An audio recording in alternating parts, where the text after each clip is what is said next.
안녕하십니까, 박윤조 회사입니다. 오늘 81강인데요 행복한 가정의 젖세효과, 가암한사성 그런 개념인데, 결혼을 하고 자녀를 많이 갖고 건강 장수하고 균등 소유하고 소통이 될수록 이걸 저는 이제 많고 신뢰성 있고 강하고 장수하고 잘 통한다 해서 다신강장토 이런 개념을 한번 보겠습니다.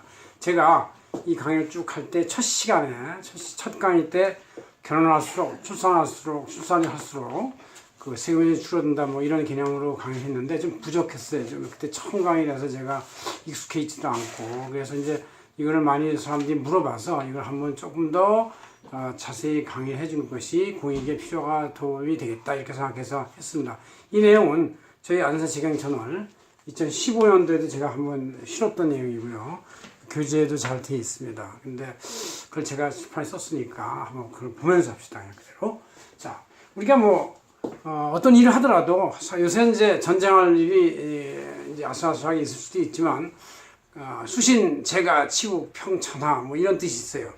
자기가 스스로 수양을 하고 집안이 편안하고, 즉 가정 평화가 되고, 그래야 나라도 잘하고 평천한데, 요새는 이제 천하를 다스릴 일이 없으니까 천하를 다스릴 일은 이제 온라인 SNS에 의한 이런 유튜브나 뭐 기타 방식에 의해서 자기가 뭔가 사회에 기여를 하면은 그것이 평천화가 되는 것이지, 내가 몽고의 그 징기스칸처럼 또 누구처럼 어디 가서 다른 민족을 엄청나게 죽이고 그 땅을 밟아서 자기 걸 취해야 할 이유가 없죠. 그죠? 그때는 뭐 그래봤자 1, 2년 가는데 그때 죽었던 사람이 몇백만 명은 될 거고, 적어도 우리 한국 전쟁 때 죽었던 사람도 다 합해서 한 500만 명 이렇게 됩니다. 이게 도대체 말이 되는 일이겠어요? 그렇지만 그래서 요새의 평화의 개념, 그래서 이제 미국과 중국에서의 전쟁도 전쟁 개념보다는 무역 전쟁이죠. 그래서 뭔가 기술과 자본과 어떤 무역 금액을 어떻게 통제하고 어떻게 교류함에 따라서 더 강대국이 되고 이제 이로 절하고 이렇게 하는 것이 이제 있죠. 이런 평천화의 개념이 요새는 그런 SNS와 무역과 자금과 뭐 이런 그 소프트 파워의 개념으로 되는 것이지, 하드 파워로 그냥 대포를 쏘는 건 아니죠. 물론 요새 북한에서 핵폭탄 같은 것은 이제 이것은 물리력이지만 그것만은 어쨌든 제거를 해야 되고, 그래야 우리가 뭐 교섭이라도 하고 교류를 할 수 있지. 그거 없이는 도대체 우리는 평소에 안방에 코끼리가 들어와서 마음대로 밟듯이 살 수가 없는 그런 상태죠. 어쨌든 그건 해결이 돼야 될 것 같고. 자, 그래서 우리가 이렇게 가정평화가 중요하다 그런 얘기죠.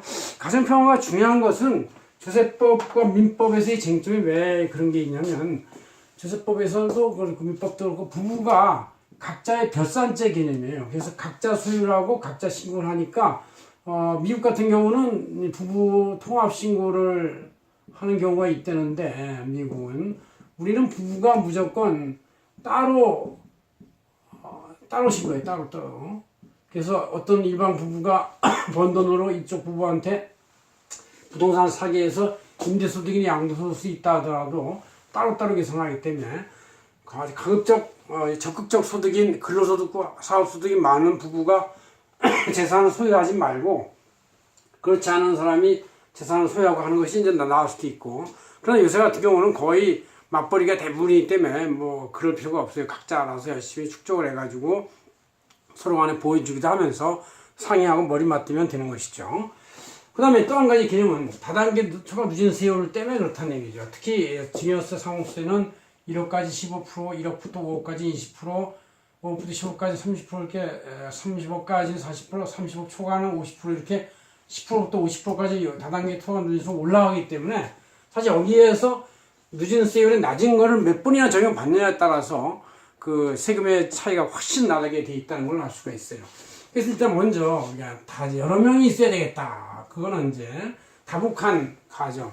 그래서 우리 항상 다산과 뭐 다복 많은 걸 강조하죠. 많아야 우리나라 인구가 지금 이렇게 뭐 5천만 좀 관심이 없는데, 이것도 고령자가 많아가지고 사실 인구 구조가 그렇게 좋은 게 아니에요. 이게 젊은 인구가 많아야 되는데, 미국은 사실 3억이 넘는데도 불구하고 인구 유입이 있고, 또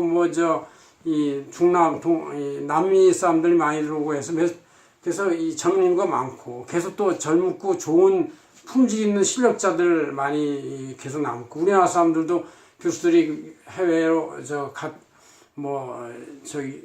안식년 갔다가 애들 놓고 오고 뭐 그래서 기록이 되고 걔 똑똑해지면 미국에 있고 뭐 이런 식이 되는 거예요. 그래서 이게 참 미국은 좋은 인구가 젊음이 유입되는데 한국은 지금 상당히 기로에 있다. 그래서 우리는 이 많은 걸 강조해야 되는 시대다 이런 얘기죠. 그래서 이 세법에서도 여러 자녀가 있으면 손주도 각자 계산한다. 지네스는 부모는 합계해야 돼. 부모가 엄마 따로 아빠 따로 이렇게 할 수는 없고 합해서 주는 재산을 각 수중자로 따로따로 계산한다. 그러니까 자녀, 손자, 며느리 다 모여서 있어도 따로 계산하니까 각자 갈라서 하면은 다단계 누진세율을 하나로 하는 것보다 이게 짤 해가지고 이걸 하면 다 낮은 세율로 다 적용받게 돼 있죠. 높은 세율을 받을 게 낮은 세율을 적용받게 돼 있습니다. 그래서 이렇게 다 많다라는 게 중요하다. 그 다음에 서로 믿어야 되겠다. 부부간의 재산을 균형 분배하면 종합소득세건 임대소득세건 양도소득세건 각자 그 배분된 비율대로 반이면 반대로 따로 신고하니까 종합소득세율의 다단계 주유세율도 역시 낮은 걸로 높은 게 큰 게 하나 있는 것보다 잘라가지고 두 개를 자르면 낮은 구간을 기어 올라가니까 역시 낮은 세금이 나오겠다 그런 얘기죠. 그 다음에 강해야 되겠다. 부부가 모두 오래 강하게 살면서 어떤 균형 배분 재산이 상속세도 나중에 안 분될 것이고 특히 재산이 더 많은 소유자가 선사만 보통 이제 아직 한국 사회에서는 남자가 재산과 이름이 자기 이름 돼 있고 또 남자가 먼저 죽죠. 특히 40년대 50년대 옛날 우리 이런 분들은 다들 전업주부 개념이고 뭐 그 당시는 80년대 총주번까지는 결혼하면 무조건 직장에서 여자는 퇴직을 했었어야 되는 그런 상황이 있었어요. 그래서 뭐 이상하게 들리겠지만 그랬었습니다. 다액 소유자가 선사하면 배우자 공제 우호를 적용받을 수가 있다. 그러니까 배우자를 오래 살게 해야 돼. 자기보다 재산이 적은 배우자를 더 오래 살게 강하게 튼튼하게 서로 가라 그런 얘기죠. 장수, 강하고 장수하고는 건강하면서 장수해야 되지 맨날 아프면서 장수하면 그 비용 돈을 갖다가 다 병원하고 요양원하고 양원을 다 갖다 바쳐버리고 죽으면 진짜 그것은 참 고생스럽기도 하고 돈도 다 바치고 좋지 않죠. 오래 100살까지 살면서 한 60살 정도부터는 이제 경제활동을 슬슬 중단할 때니까 10년 단위로 분할증이 할 수 있다는 얘기예요. 그래서 특히 배우자 공제, 유학, 자녀 성인 공제 5천, 미성년자 2천 이런 것을 60살, 100살까지 하면 10 하면 이제 60살, 70살, 80살, 90살, 100살 이렇게 잘라서 증여하면은 다단계 누진세율 낮은 거를 여러 번 적용받는다 이런 얘기. 이거를 한꺼번에 쫙 가서 하는 것보다 1년, 10년 단위로 잘라가지고 4번을 하면 밑에만 계속 적용받으니까 10% 내지 20%만 적용받으니까 50% 적용받는 것보다 훨씬 더 유리할 수 있다는 얘기죠. 그 다음 서로 원활하게 의사소통이 돼야 되겠다. 평소 대화를 하고 같이 고민을 하고 솔직한 의견을 개진해야 된다 이런 얘기죠. 그래서 부모님 재산이 어디에 어느 만큼 면적으로 얼마인지를 알아야 된다. 그래서 이거의 기준 시가가 실가에 비해서 얼마나 차이가 있는지에 따라서 세금이 많이 차이가 난다 그런 얘기죠. 특히 부모가 옛날에 취득했는데 3억에 현재 시가는 이제 한 10년이 20년 흘러서 시가가 10억이다 할 때 이것을 증여받은 날로부터 5년 내에 팔면 본인의 양도로 보기 때문에 10억에서 3억을 뺀 7억에 대한 양도세를 내야 돼요. 이게 크죠.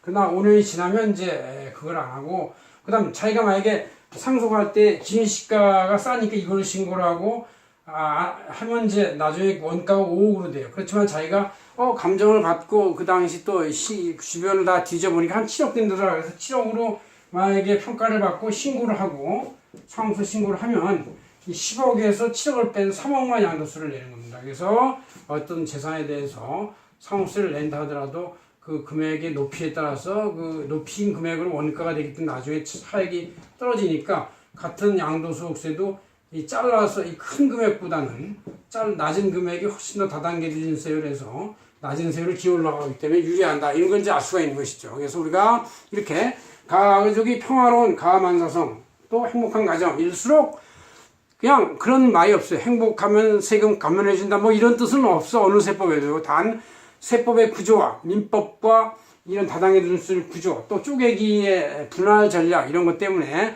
자동적으로 평화로운 가정은 합법적으로 절세를 할 수 있다는 걸 알 수가 있습니다. 고맙습니다. 박윤종 회사였습니다.